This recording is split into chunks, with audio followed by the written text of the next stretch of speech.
Imolu jedno vreme. There was once upon a time a woman and a man, and they had a child, a little girl. She was as beautiful as a wild flower growing in the forest. When she had grown up a little, but not too much, her mother grew sick and died. And the father was left caring for the girl by himself. And all his friends and neighbours said, "You must marry again, for a girl must have a mother." And so he took another wife. The stepmother had her own girl, and as soon as she saw this wildflower girl, she hated her and she could not stand her. "Mahayo to," she used to say to her husband, "take her out of my sight."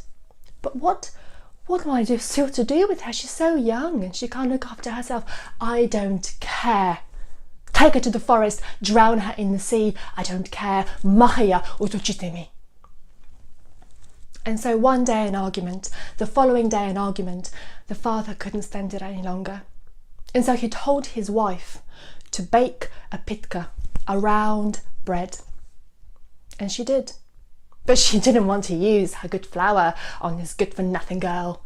And so she baked her a bread from white ash from the fireplace. And when it was ready, she gave it to her husband, and her husband put it in a bag over his back, took the girl, and they went walking. They went walking far away, and they reached a hill. And there they climbed on the hill. And the father took out the pitka, rolled it down the hill, and said to his daughter, "Tichei, tichei maukutu, tichei da chvanish, run to catch it." And the girl started running and reached an old forest with ancient trees, and she ran in the bushes, and finally she took the pitka in her arms. "Tate, father, tate, kadesi tate, tate, tatko, tatko." But her father had left her and gone home. And she got hungry and she broke off the bread, and she realised it was made from ash and she couldn't eat. And she walked in the forest all day long looking for a path here, a path there. Tuka patechka, tam patechka. Path was nowhere to be found. And it got dark. The sun began to set behind the ancient woods, and darkness came in the forest. And if you've ever been in the forest in the middle of the night, you will know the forest sounds, the calls of the owls, the calls of the wolves, and the wild boars. Those night sounds can be terrifying. And so she sat on a stump and began to cry out loud. Now in this forest, in a little hut nearby, there lived an old woman. Baba, we'll call her. Grandmother, old woman, Baba. And this old woman heard the girl and she came out. "Koi pulache?" Who's crying? "Koi pulache tam? Mumche ili mumichisi? Ako si mumiche e watuk, ako si mumche mahise." Are you a girl or a boy? If you're a girl, come hither. If you're a boy, go thither. "I'm a girl, Babbo." "Come hither then," said the old hag, and she took her to her little house. And there she gave her food, and there she made her a warm, comfortable bed, and put her down to sleep. And she went to sleep herself. In the morning, as the sun was rising, the girl got up and she cleaned the house and she tidied everything and she made breakfast for them both. And when the old hag got up, she looked at the house, she looked at the girl, she smiled, but said nothing. Then she announced she was going to go to the forest and pick mushrooms. "In the basement," she said to the girl, "in the basement, I have creatures, snakes and lizards. Feed them, boil some bran for them and feed them. But fear not, they won't bite. And she left in the woods. And the girl, she made some bran and she boiled it. And then she waited for it to cool down and she went into the basement. And there were the snakes and the lizards. She saw them, and with trepidation she went. And she fed them gently, one by one, and she fed them sweetly until they were fed. And then there was still time and the old woman hadn't come back. And so she took little string and little leaves and little shells and little acorns from the forest and tied and decorated each one of their necks with a pretty necklace. Towards midday, the old woman came from the woods, and the little creatures went to tell them what had happened. Babo! Babo! Babo, kako ni vrze grdančete, babo, kako ni vrze grdančete, gledaj, babo, gledaj! I baba te vrže na kak grdanče. I baba will decorate the girl's neck, said the old woman. In the early afternoon, she took the girl to a nearby river, a magic river. She laid in the grass and told the girl, I'm going to go to sleep. I'd like you to sing me a song, for I can't sleep very well without being sung to. And this river, while I sleep, you must watch it. It's a magic river. It changes its colour every hour. First, the river will be blue. Then it will be black. Then it will be red. Don't wake me. Then it will be yellow. Then you must wake me. And she went to sleep. And the girl, she sang so quietly and so sweetly. Her song was like the hum of a bee. And as the grandmother slept, the girl looked at the river. Oh, it was blue. Blue like the forget-me-not. Oh, then it was red. Bright red. And then it was black, like the black of a night. And then it was yellow. It was yellow and gold. She'd never seen such a bright river. It shone like the sun. Babo! Babo! Zabuzhday se! Babo! Zabuzhday se! cried the girl and shook the grandmother. The grandmother woke up, got the girl, dipped her inside the river and shouted, Fashtaj, babo, kvoto możesz, fashtaj! And the girl listened and she caught the first thing that she could and she brought it, and in her hands she had a little wooden chest.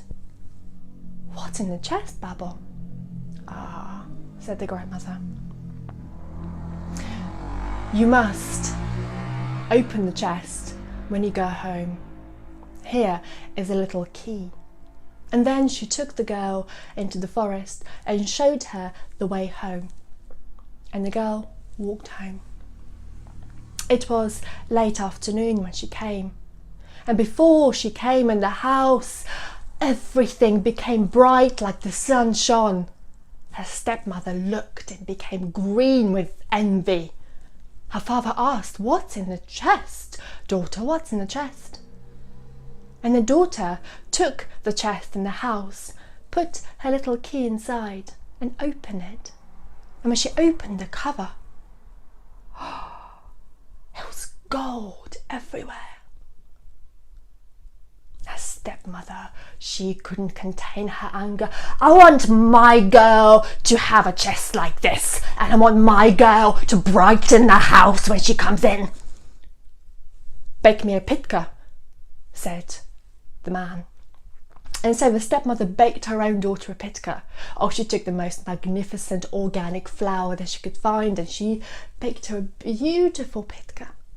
And then the father took it and took the girl up to the hill, the same hill, and rolled it down the hill. Tichaj chedo, tichaj khvani pitka tak khvaniya.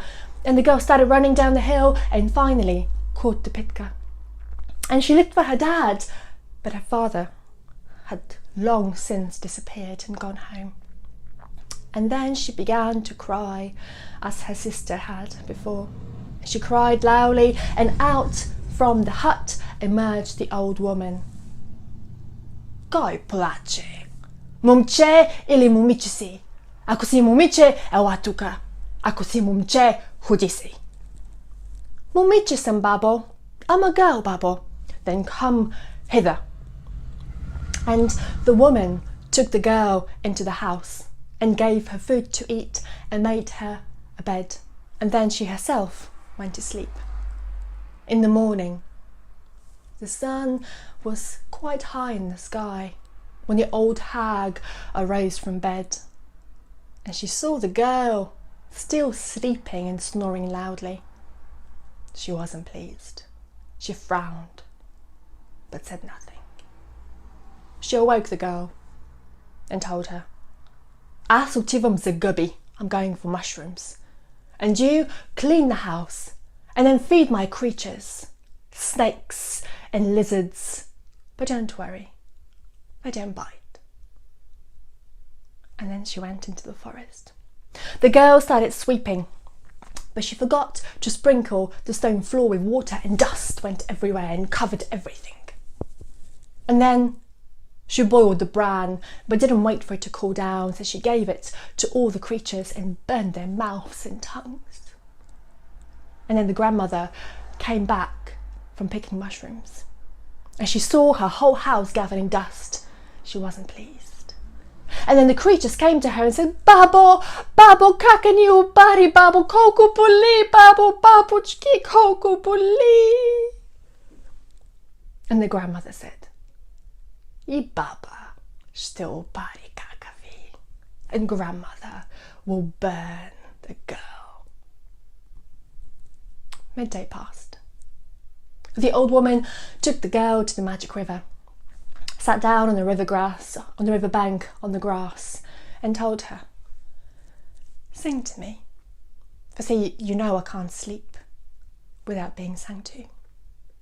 And so the girl started singing, but she sang so loudly and so badly that the woman had to say, "Spri, I cannot sleep with this song."